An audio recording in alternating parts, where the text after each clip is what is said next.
666 mentioned in Revelation chapter 13 is a cryptic way of identifying for the Jews who would understand, since they had letters and numbers that were interchangeable.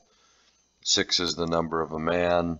66 VV is what they understand is indicating the fallen angels or the evil spirits from the abyss. And the Muslims, coincidentally enough, understand it the same way. So 666 is a cryptic identification that the Jews should understand as identifying God's creation mated with the antithesis of God's purposes. But when it comes to Revelation and what's going on at that time, why would Christians be concerned about the mark of the beast? It certainly isn't taking place till at least the midpoint of the tribulation. You really should read the whole narrative, I believe, from the wondrous sign that appears in heaven from Revelation 12 through to the beginning of what's called Revelation 14, where the 144,000 are seen with a mark on their forehead, because the whole thing has been about marking. And then it goes on about how awful it'll be for those that worship the image of the beast and take the mark, or worship the mark of the beast, the number of his name. So what is that all referring to? Well, again, if you've listened to our biblical insight on the Antichrist explained, you know that this beast, this Antichrist beast, is but the false deliverer of the Jews. A few years ago, an old rabbi, about 100 years old, who's passed on now, had declared that the Jewish nation should declare anyone the Messiah that brings safety and peace, security to that nation among all these half brothers around them that have wanted their destruction for so many years.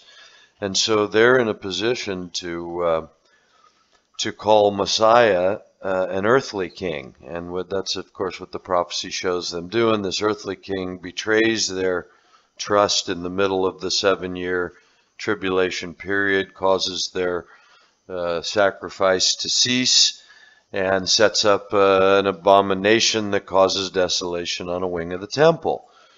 When you read the narrative from what we call the 12th chapter, although of course in the original document there's no punctuation, but the narrative seems to go all the way from what we call the 12th chapter, wondrous sign in heaven, enormous red dragon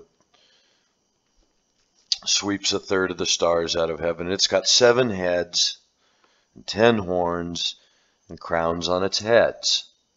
And this dragon is the one responsible for going after the Jews, and they have to be saved for 1260 days. There's many references to the 3.5 years, which scholars identify as the final portion of the tribulation period. So this Antichrist beast that's being described is none other than this false deliverer of the Jews. This whole thing is long after the Christian church's covenant has been taken care of. And so all of these things, if there's anybody left that could be called a Christian from the age of the Christian church, they should be quite aware of all these things going on with the Jews, because all of this is about the Jews being driven back to their Messiah. So in Revelation, what are we seeing with these beasts? Because the narrative goes from this dragon, and the dragon stands on the shore of the sea, and up out of the sea comes another beast. And this is the one that we identify with this Antichrist. But of course, this beast isn't the person. This beast is a representative image. It also has 7 heads and 10 horns, but the crowns are on its horns rather than its heads. Okay, and so, the heads represent kingdoms or territories. The horns are the representatives themselves, or the kings, and the crowns represent the authority. With the dragon, the crowns from that representation are on the heads, And on this beast, they're on the horns. The authority is in the kings themselves from the image of this beast. And these 10 horns just happen to coincide with the 10 toes of Daniel's image, and also the horns that Daniel sees in the visions of Daniel 7, 8, and 9.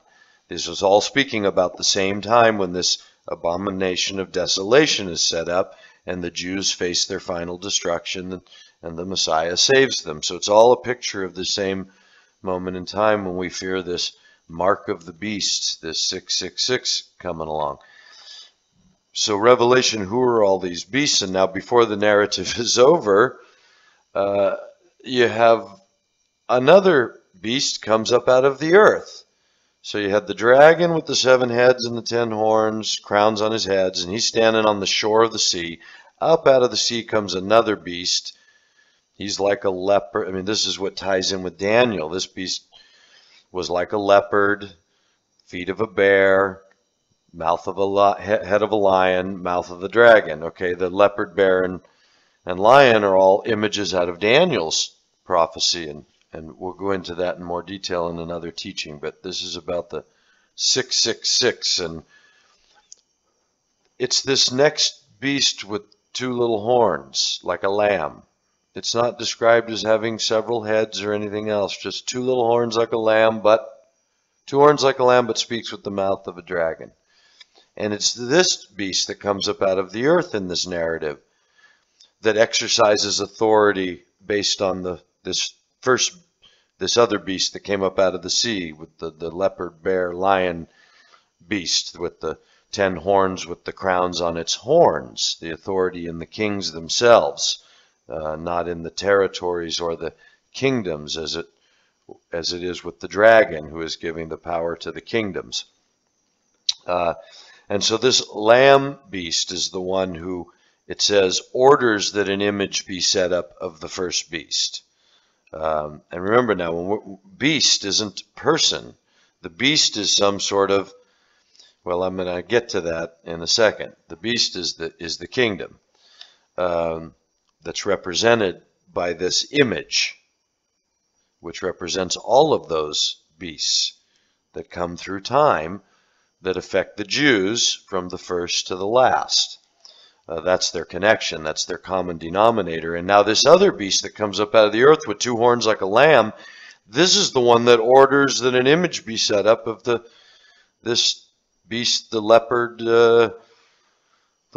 bear, lion beast that we call the Antichrist, the one that's representing, again, this same character, this man of sin, this peacemaker that becomes the false deliverer of the Jews. That's this beast we're talking about. So this lamb beast, whatever this one is, that looks like a lamb. So this is the one that looks like Jesus. The other one looks like the Messiah that the Jews are waiting for. This lamb beast that comes up out of the earth, this is the one that seems to look like Jesus, a lamb with 2 horns, but speaks like with the mouth of the dragon. So this is the one that orders that the image be set up for the first beast. This is the one it says is given power from the dragon to breathe life into the image of the first beast.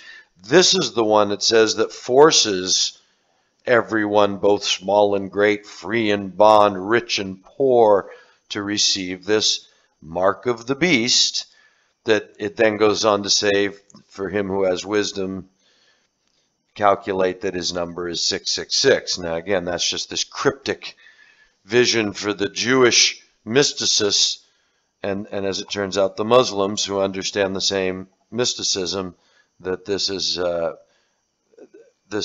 symbol of God's creation united with the antithesis of God's purpose, the fallen angels, which, as I say, could be represented as just the opposite of God's purpose.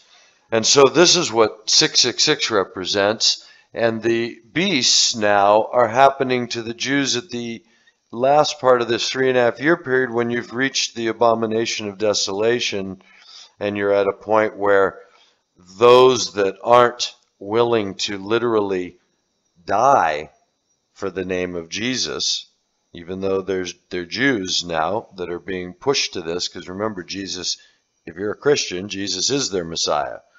It's what they haven't copped to, but the Christians have, which is why Paul says Christians aren't appointed unto this wrath.